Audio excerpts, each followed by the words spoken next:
Thanks, Sakamoto-san. Hello, everyone. Welcome to Nintendo Treehouse Live.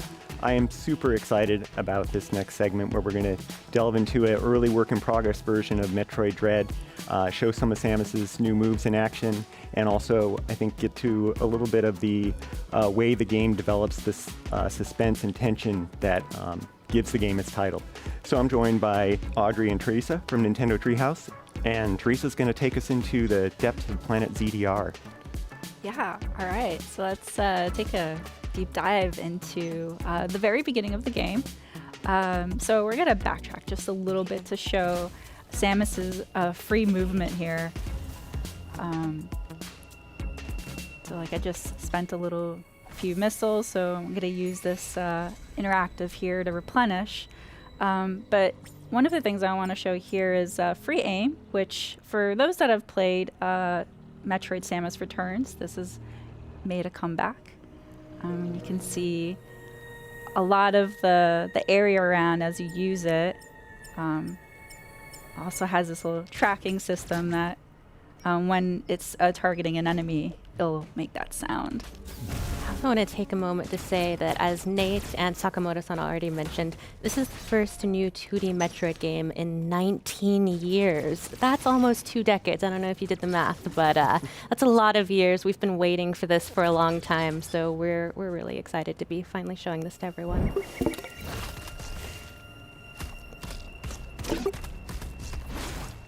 Here's another returning move from Metroid Samus Returns, which is the melee counter. One of my favorite features. And then a new one is, or the development of the melee counter. Whoop. Let that guy move a little bit back. Come back. The melee dash. I really love that because it doesn't break momentum. I can immediately do a counter and immediate damage to an enemy. Yeah, something this game does really well is improve upon the improvements from Metroid Samus Returns. So like you mentioned, we had free aim and the melee counter in that game. And here we have the running free aim, which gives you even more freedom, and the dash melee. So instead of having to stand still and wait for enemies to attack you, you can just go get them, which really has great movement to this game. Yeah, I love that. Like, Samus moves so well, and it's just all that freedom. It's just, this is probably the smoothest I've been able to control Samus in a really long time. Absolutely, and you've opened up the map screen here, something that Metroid fans know to love and adore. Yeah. The map system is just as important in this game as ever, and it really shows you the classic Metroid gameplay progression, which is back in full force in this game, where you look at your map, you identify areas that you haven't been to yet or aren't able to access yet.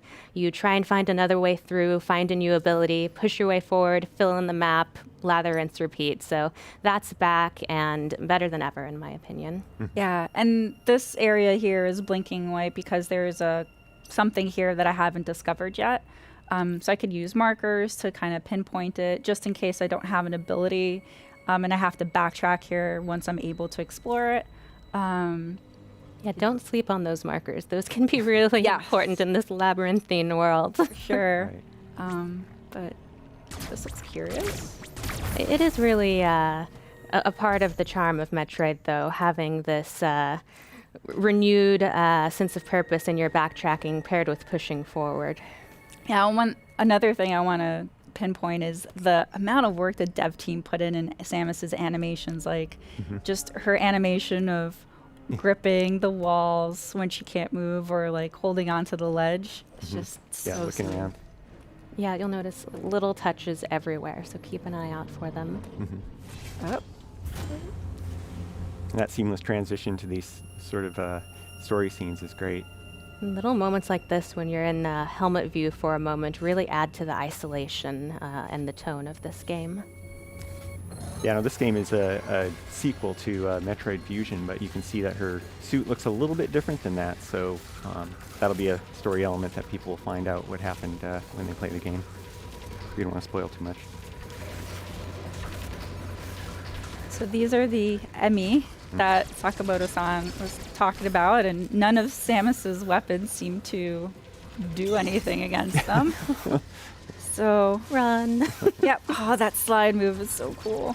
She looks so cool when she's Yeah. sliding. Yep, it is. Nope. Okay. Oh no, just no. Yeah. Oh gosh. Missiles don't work either. Oh my gosh. So scary. about this being called Dread, that would be why. They're very relentless. Oh my. Okay. Oh wow. Okay. Did a little reach for me there. Yeah. That was new. Oh, Yeah. that one's clearly not well, but it's still quite frightening. Yeah. I'm glad that it's a bit damaged and can't completely reach to me, but we're gonna have to find a different way to tackle that enemy. You know, this thing is a central unit which controls various areas of the planet. It's sort of a biomechanical computer, kind of a homage to maybe similar units in previous Metroid games. And from this unit, Samus can power up, get a temporary power up for her arm cannon and turn it into the Omega cannon. Yeah, so in typical 2D Metroid fashion, we've always seen the camera like panned around here, and now with the Omega cannon ability, there's this dynamic camera that you get to see over Samus's shoulder, which is so cool. Yeah, little additions like that really flesh out the classic 2D gameplay without it feeling like it strays too far from what we loved about it. Just makes it seem really powerful. Right. Let's see if Special. this works against our Emmy friend here. Takes a little while to charge up, so It does. don't wait too long. Okay. Okay. You did it. Oh, I wanted to make sure I had it line Yep. of sight. I hope you enjoyed that. That's your one shot at it. Yeah, so it's so powerful that in order to take that Emmy down, we lose the ability of the Omega cannon, and it goes back to a regular arm cannon. It was worth it, though. We can breathe easy now It was. for a moment.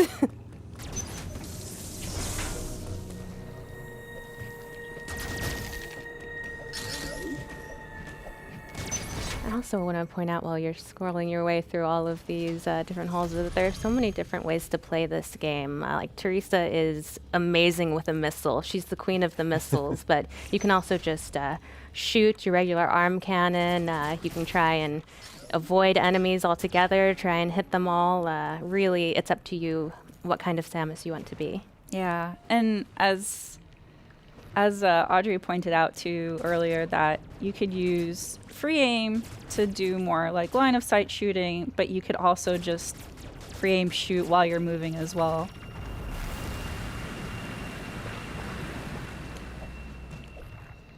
It's good because you need to shoot a lot of different things in this game. So many different Yeah. things. I want to see a pixelated door, and now I'm filled with dread. Yeah, this is a new entryway. Yep, these are the entries to the various zones that the Emmy are patrolling. And once you're in there, you need to be on the lookout for those. Yeah, you can hear in the background the music is so atmospheric. It really puts you on pins and needles just It is. listening to it. Very. I am completely on edge because Yeah. it's like really eerie. Can't seem to climb these yet. Not yet. Yeah, just the detail in the backgrounds and things is great. Oh, and there he is. There it is. Now, especially during moments like this, you can really appreciate how cool it is to have an HD 2D Metroid game. We tried that already, Sam. Oh. It's not gonna work. Hey, it was worth a shot. And Just try again. Maybe it'll work on this one. Now run. So luckily, this Emmy can't go through typed spaces. So I have an advantage here. Somehow Emmy doesn't seem Oh. worried. Oh, okay. Oh, it's fast. Oh, you're following me. Mhm. I see.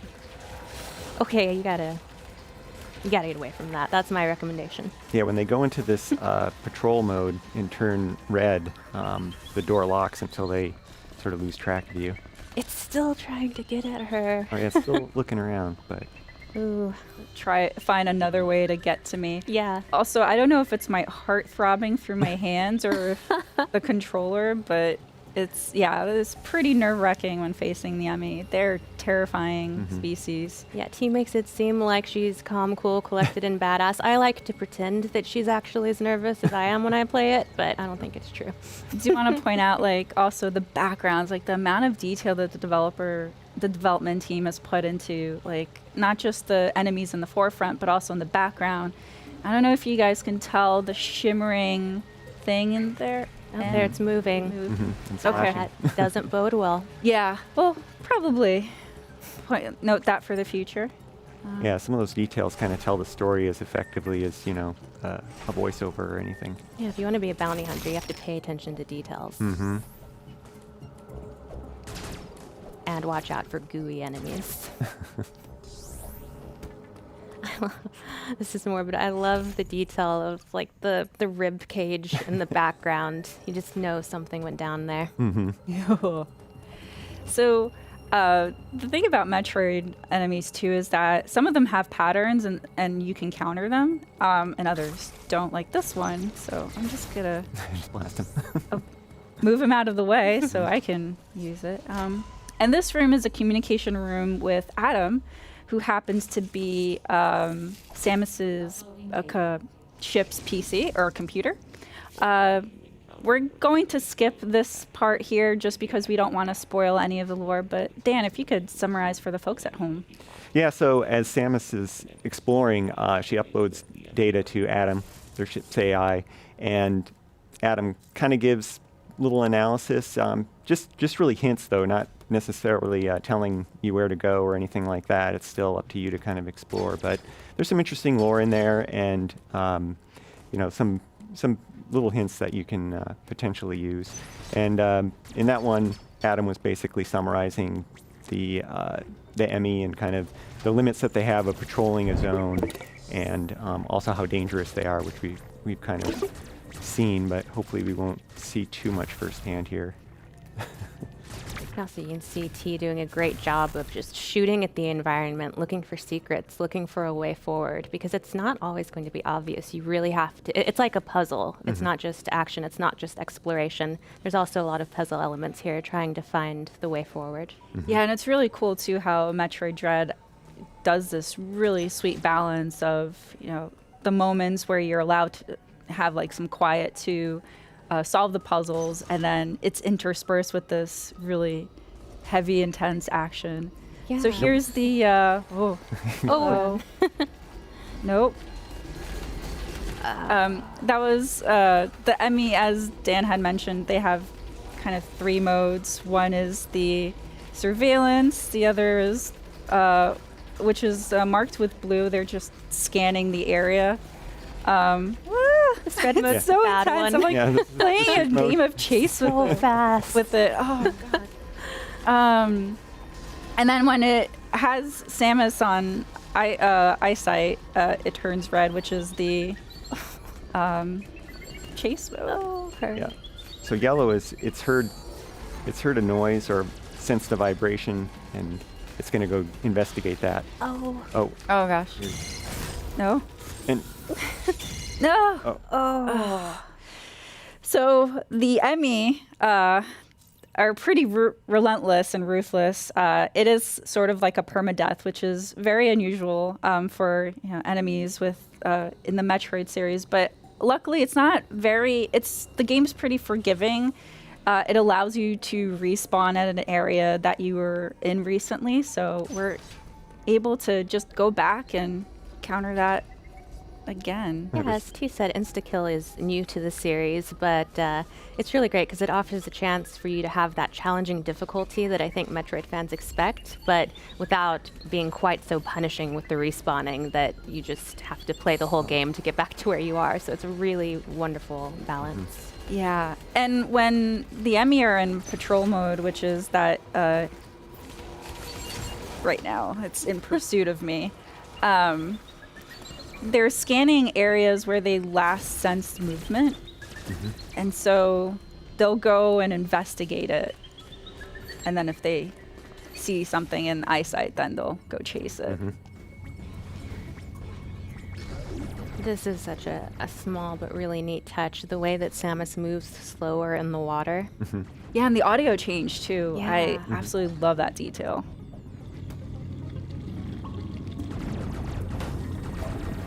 There's always one little guy. That one straggler there. I don't need a save. I'm feeling brave. Oh, dash. nice dash meleeing.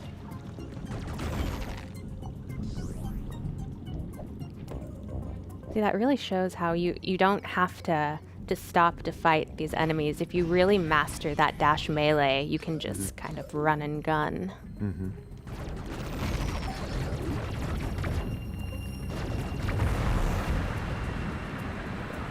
This little water puzzle. Yeah. Really love the animation of the water flowing from one area to the next.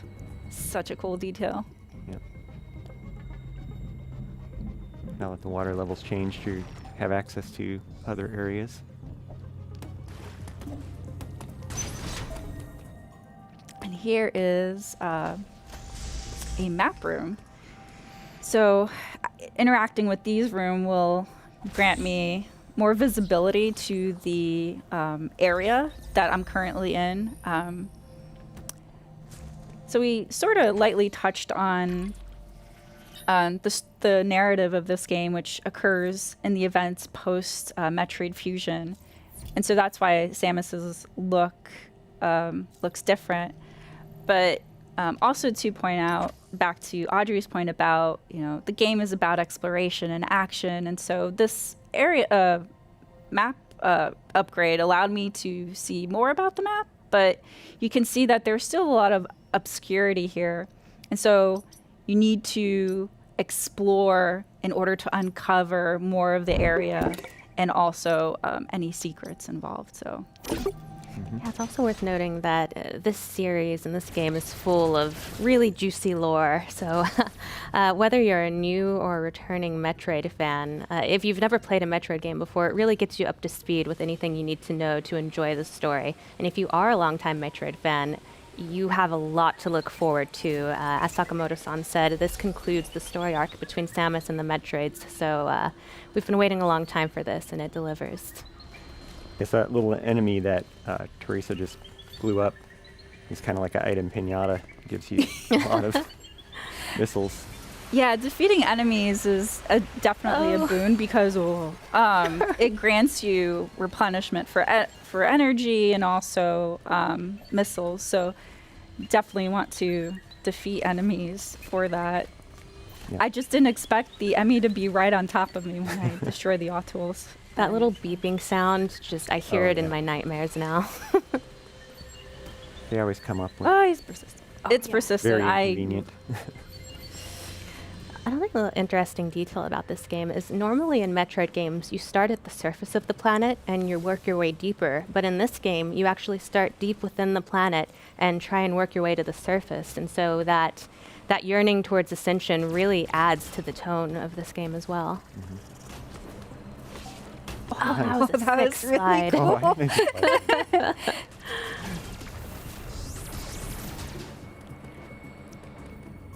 I also love that you don't have to necessarily wait for an enemy to attack in order to counter in this game. If you keep an eye out, you can actually sometimes counter before they start their attack. Here's a throwback. So I'll have to use a missile in order to destroy that cover, and then I'm able to access that door. Just one missile, though. That's good. Oh, of course. There you go. Yeah. I got it. Yeah. That's the other thing about the dash melee is that if you use that on an enemy, you will get, I think, a few more extra items. Here's our first upgrade, the charge beam. So very iconic to the Metroid series. So Samus, starts off without any abilities and slowly becomes more powerful and able to tackle stronger foes, but also be able to uncover or explore new areas that you weren't able to before. Yeah, and suit upgrades are another classic part of Metroid gameplay that is alive and well in this game. also love you can see, if you keep an eye on the background and stuff, there are all kind of cool statues and architecture that really piques your curiosity about the lore of this world. Nice.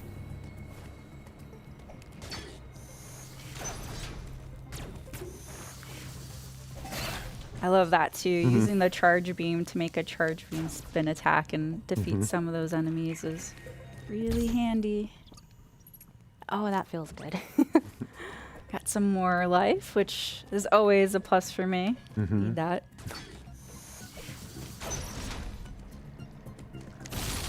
Yeah.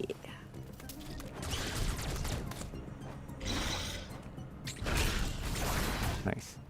Yeah, look at all those items. Yeah, T's doing a great job of showing that once you really get to know these abilities and become adept at them, you start to feel like Samus.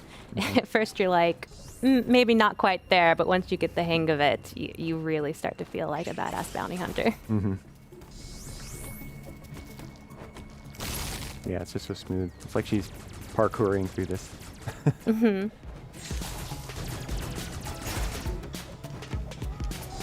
Whoop.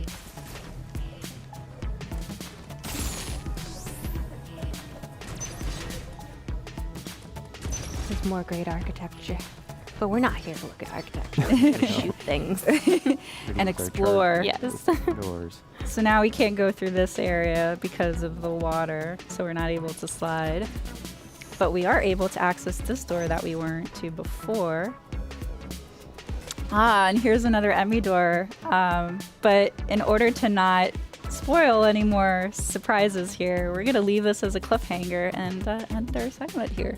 All right. Well, that's all we've got on Metroid Dread for now. Thanks, Teresa and Audrey. Next up, we've got some Mario Party Superstars to show you. So stay tuned.